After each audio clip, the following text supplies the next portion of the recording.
Welcome back to your favorite long-term investing podcast. My name is Forrest. I invest in stuff. Today, we're going to invest in all of the stocks that my Discord shared with me. If you're new here, the purpose of this podcast is to motivate you, the watcher, the listener, to start investing for the long term. And the way that I'm doing this is by investing live every single week, $250. I'm going to do at least 52 episodes, so 1 year of this, and then we'll just go from there. Will I switch it up along the way? Well, that's really up to you, the audience, right? So this is a new thing that I'm doing. I really want to see people join along in this journey. So I'm going to start like a tracker or something, some ways where we can all socially track our portfolios, okay? Doesn't matter what your goal is. It could be fire. It could just be having more money. But in this episode, we're going to get right into it. And once I have a good base of stocks in a portfolio, then I'll actually start analyzing and talking about them. So let's see what my Discord wants me to buy this week. Also, if you're new here, please subscribe to this channel. Yeah, let us take a look. So yeah, if you're a listener coming in on the investing side as well, by the way, I am a day trader, so I day trade. I do all of that. So you'll see all my other videos are around day trading and things like that. If you want to explore that, totally cool. Would love to have you, join in on that side of the journey. First things first, what app do I use? I use Robinhood for this. In the past, I have videos on this channel talking about why you shouldn't use Robinhood. That's fine. Robinhood went through their whole thing. Ultimately, guys, for long-term investing, it really doesn't matter too much. Okay, it does matter, but it doesn't matter too much. If you're first starting, the most important thing to do is to be investing money. Okay, this is something that we actually talk about in my Discord, or we talked about in my Discord this morning, which is people always optimizing for problems that they don't have yet. And, really, guys, if you're just getting started, there's really no reason for you to over optimize what platform you have, what tool you're using, things like that. Okay. At the start, you just want to be getting into the practice of investing an amount every single week. So to kind of recap why this is important, I'm actually going to share my screen. And so this is the portfolio right now. It's worth $633. There's the $250 that has been auto added basically for the sake of this video. But we're going to go back to the compound interest calculator and show you guys why I'm doing this, right? So my initial investment was $0. My monthly contribution is going to be $1,000. So it's 250 times 4 is $1,000 a month. And let's just do this for 1 year. At estimated, we'll do conservative 8%. S&P 500 does 8 to 10% per year. And wait, just checking my audio. Okay, my audio is good. And we're going to compound annually. Cool. So after 1 year of doing this, I'll have $12,000. Cool, right? It's compounding annually, so it hasn't actually compounded. If I change the compound to monthly, we would actually see this number go up just a small amount. Cool, but we're going to leave it annually. We're going to stick to the traditional model when people talk about this. Very, very important. I don't want to, there's no gimmicks here, guys. I just want to show the power of this. Okay, so that's 1 year. So let's do this for 10 years. For 10 years at my current investment rate with this little play around portfolio, I have $173,000.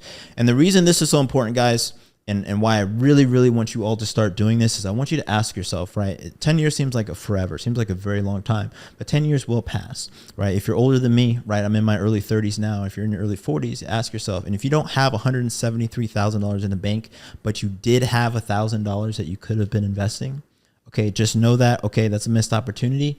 But guess what? There's 10 more years ahead of you. There's 10 more years ahead of you that will pass, and you can start now. And it doesn't matter if you're afraid of, well, this might not be enough when I retire.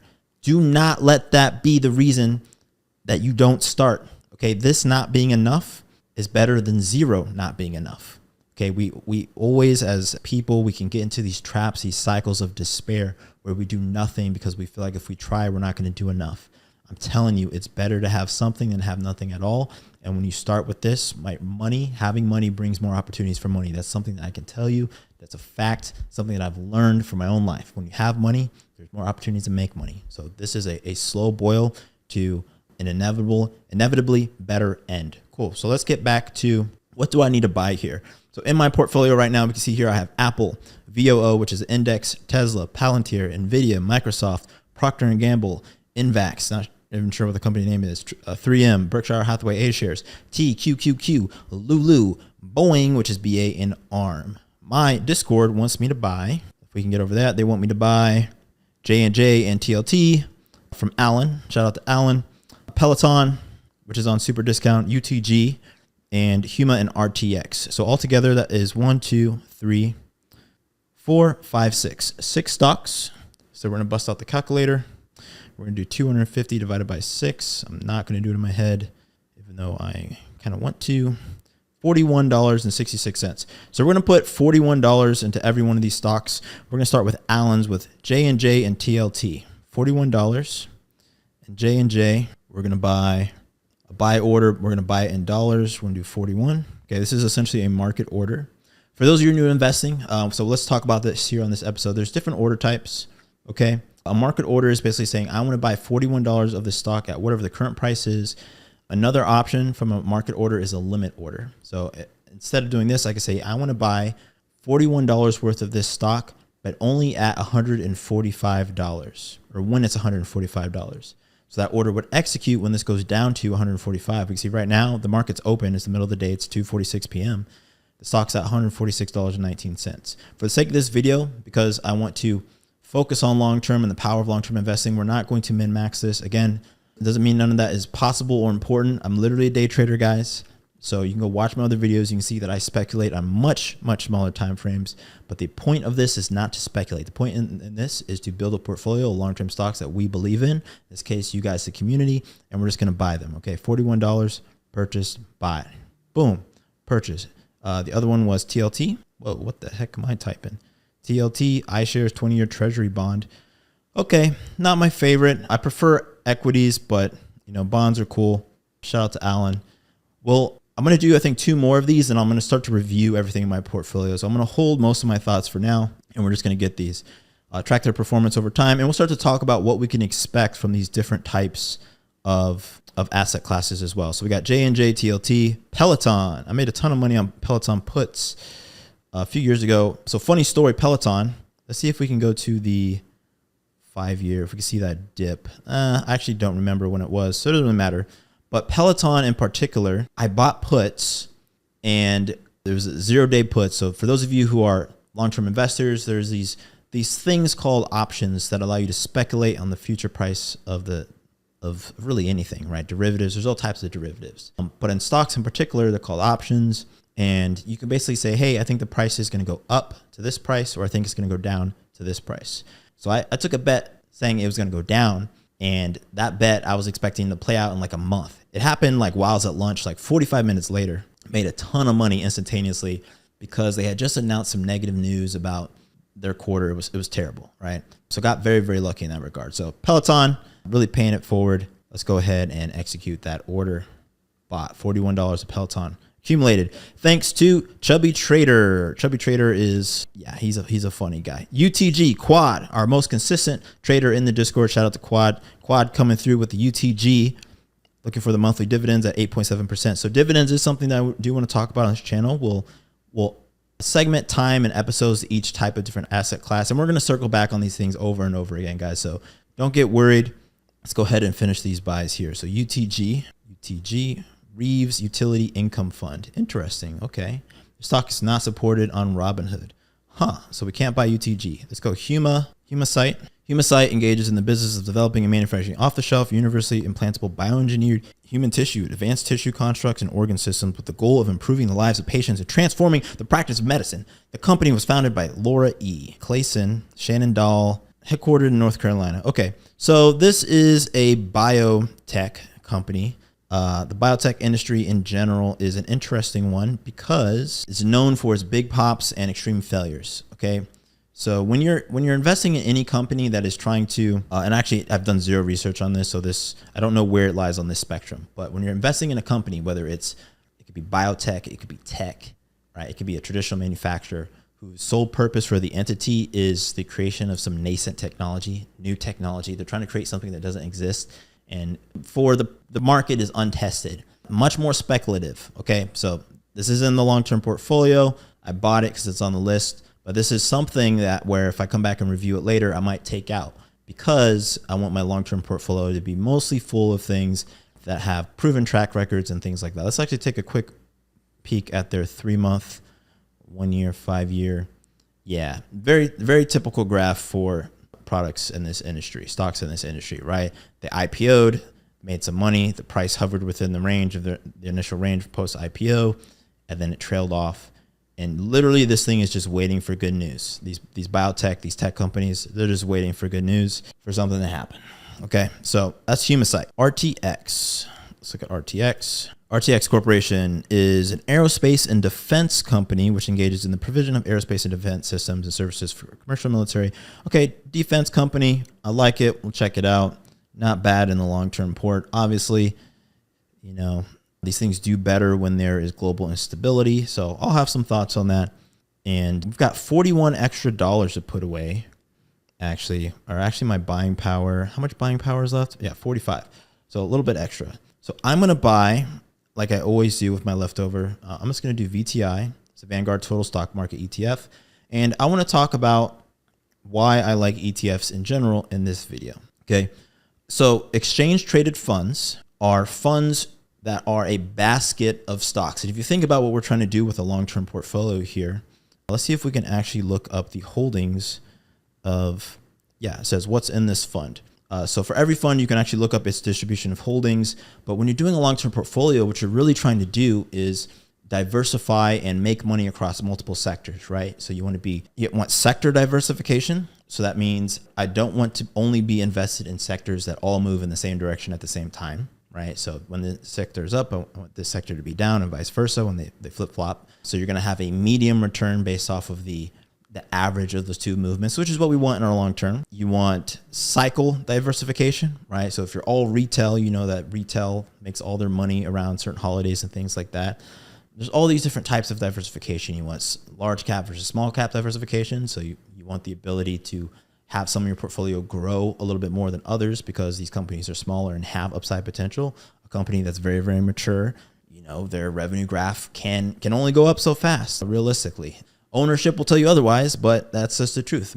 Companies that have tapped out their market. So we can see here what is actually in this fund, and we can see their top 10 holdings down here. So Microsoft, Apple, Nvidia, Berkshire Hathaway. You can see that some of these are shares that I've bought directly. So I'm literally double dipping by buying it through this fund.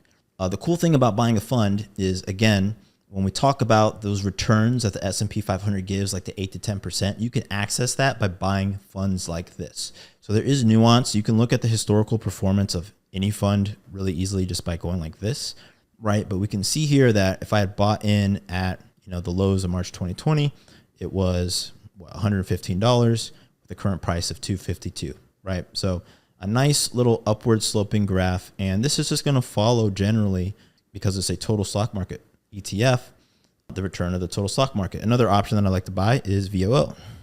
So these are both things that I buy in my real long-term portfolio. Again, this is one that I'm doing for you all, which is why I'm willing to let the money do what it will. But a VOO is another one that has a little bit different weightings, right, in the fund. Okay. My recommendation for new investors is to start with funds. So we're doing this thing, and I'm going to show you this over time. I'm not going to try and cram all of this in one video. I really want the data to be the evidence for why this works. But we're going to talk more and more about fund performance, why getting into a fund when you're managing a portfolio whose purpose is long-term growth and not active management, why funds make a lot of sense. The problem when you're a stock picker in a long-term portfolio is that it takes a lot of active management. Okay, that's the thing. It's totally okay to have some stocks that you just buy. And I have stocks like that. There are stocks where I literally don't care about the current price. I'm just overall bullish on them long term, right? An example of this nowadays is AI. So I'm pretty bullish on AI. I think that most of the companies nowadays are making useless, you know, ChatGPT based products, but that's besides the point, right? AI has definitely reached a new level in the consumer market and the B2B market. And so I think investing in companies that are investing in AI is smart. And so I'm very, very bullish on AI overall, not any particular, you know, company is trying to churn out, you know, some chatbot type of thing. Okay. Index funds.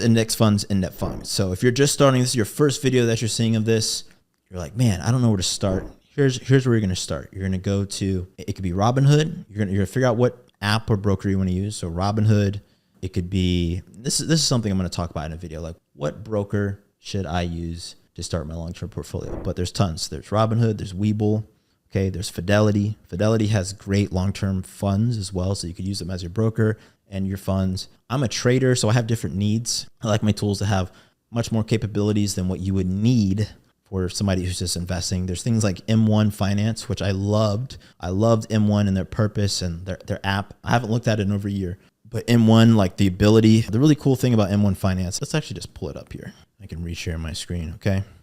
Let me see here, M1 Finance. So the cool thing with M1 is you can build your own kind of bucket, and you just put money into the bucket and it'll buy whatever you decided is in that bucket. So if you want to do like 50% tech, 50% growth stocks, things like that, it's really, really catered towards, you know, this purpose. Why am I not using it? Well, it's because I actually wanted to actually do some individual stock picks. So maybe we'll switch back and forth. We'll see. Again, I said this earlier. One of the really, really cool things about this is you really can't mess this up. You do not need to make the exact right choice right now. Okay. I want you to imagine a situation where you have $50,000 invested. It's growing. It's going to do 12% next year, and it's not optimized. Okay. Versus doing nothing because you've spent 2 years trying to figure out what the exact right choice was, which is what so many people do. So many people are trying to like, well, I don't know if I should use M1. I shouldn't use this. I'm afraid if it's not optimized, then I shouldn't do anything. I shouldn't start making money until I'm making money optimally. No, wrong. Wrong answer. Start investing. Doesn't matter if you use M1, Robinhood, Webull, whatever, right? Once you have money to have a problem with, then we could talk about optimizing those problems, including taxes, which apps, types of funds, things like that. I mean this so deeply because I hear it from all of my friends, people online in real life, you know, theory crafting, all this stuff. And it's like, dude, you need to just put money away every month. Nothing you say matters. What you do matters. And I mean that from the core, right? That's why I'm doing this portfolio live.